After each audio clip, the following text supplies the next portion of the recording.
Hello everyone, my name is Diana and together with me is John Michael Versosa. And here we are now at Bahay Tsinoy Museum or the Kaisa Angelo King Heritage that is located here within the historic walls of Intramuros, Manila.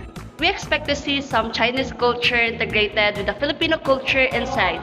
So now let's head inside and see what treasures await us. So are you ready? Let's go. The museum is divided into a number of sections and covers two floors of the building. As we step inside the museum, the first section that you will see is the section that shows maps, documents, and some photos of the early contacts between the Filipinos and the Chinese. The Bahay Tsinoy was established in 1999 by the Kaisa para sa Kaunlaran Incorporated, a non-profit organization with the noble intention of preserving and celebrating the rich heritage of the Filipino-Chinese community, which has played a significant role in shaping Philippine history and society. The shoreline tableau provides overview of the historical ties between Chinese and Filipino cultures. The annals in the 10th century noted the beginnings of the trade relations primarily between China and the Philippines. This is followed by the Parian or the place where the Chinese community can be found in the Philippines during the early years. Moving on, Galeon trade refers to the maritime trading route between Manila in the Philippines and Acapulco in Mexico during the Spanish colonial period, primarily in the 16th to 19th centuries. Then, we will see here the emergence of the Chinese community and their different jobs or businesses in the Philippines during the Spanish times until modern times. You will have a peek into the lives and houses of the Chinese mestizos. Let me share some tidbits. Back in the Spanish era here in the Philippines, the term sanglay was used to describe someone who had pure Chinese ancestry. So if you hear that term, it's referring to someone who is purely Chinese. Now, mestizo de sangle is a bit different. This term refers to someone who is of mixed Chinese and Filipino ancestry. So if you hear mestizo de sangle, it means a person both Chinese and Filipino heritage. It's just a way to describe people based on their ancestry during that time. Additionally, the walls of Intramuros were built to keep our people and our Chinese friends away from the Spaniards. The Chinese settlers were put together in the place called Binondo. Looking the beautiful facade of San Agustin Church, you can see Chinese and Filipino craftsmanship in the colonial style design. Details like fudobs, stylized clouds, scrollworks, and lattice screen show Chinese influences. Many churches, monasteries, hospitals, and stone houses were built by the Chinese laborers. Bricks and roof tiles were manufactured by the Chinese too. They also made excellent kind of lime to bind stones from white corals and oyster shells. Many Chinese in the Philippines converted to Catholicism, enabling them to leave the Parian district. They often work as artisans for Spanish friars, contributing to religious statues and altars with distinct Chinese influences.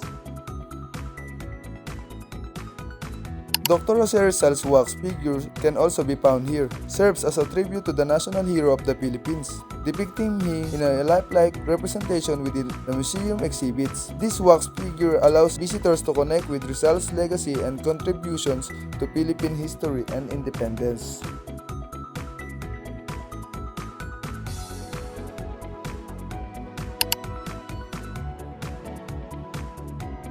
Capitan Chino was the most powerful figure in the Chinese community during the Spanish colonial period in the Philippines. Moreover, you will see the business started and run by the prominent Chinese businessmen. These businessmen and their enterprises helped shape the economic landscape of the Philippines during the Spanish colonial period, laying the foundation for the country's modern business community. During the Philippine Revolution against Spanish rule and later the Philippine-American War, one notable Chinese general who played a significant role was General Jose Ignacio Paua. Now let's head on the second floor. So as we going up, we immediately see the balcony section showcasing the ilustrados during the colonial time. These were the educated and affluent class of Filipinos who played significant roles in shaping the country's destiny.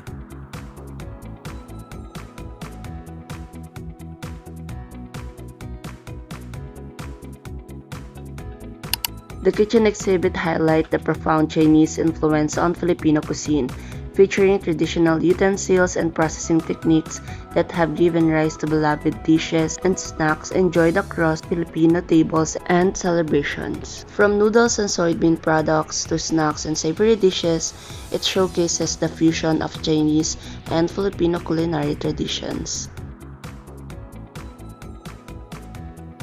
The 19th century four-poster bed carved and dressed in lace was made by Eduardo Atay, a Binondo Chinese who was a famous furniture maker. In this section where the Philippines and the United States shared a complex and intertwined destiny marked by significant historical events and cultural exchanges during the American occupation. And this is the massive diorama of Binondo showcases Manila's vibrant Chinatown during the Spanish colonial era.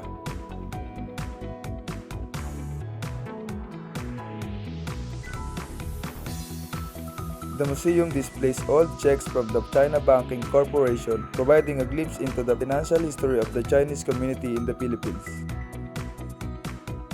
This wax figure is a vino de chino or shoktong, a medical drink from Chinese herbs. Next are the sample foods at Mamon Luke Restaurant. And this figure is one of the biggest exporter of lumber during 1901, founded by industrialist C. Chuan. It also features a list of Chinese schools that played a significant role in educating the Chinese community in the Philippines. While this exhibit detailing the economic expansion and population migration of the Chinese in the Philippines, highlighting their contribution to the nation's development and cultural landscape.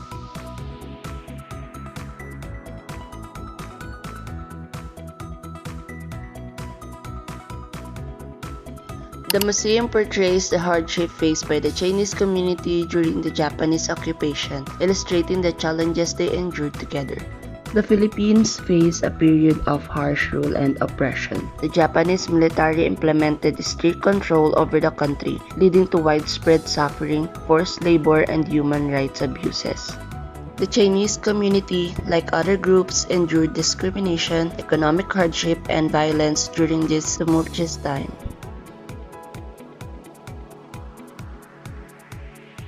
The Qingban Li Porcelain Gallery is a section of the museum that specifically holds the Chinese ceramic dating from 10th to 17th century that were unearthed in the Philippines.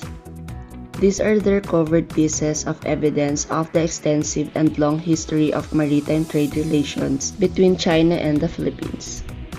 If you'll just see this collection personally, it doesn't look like an antique. Actually, it looks really expensive and heavy.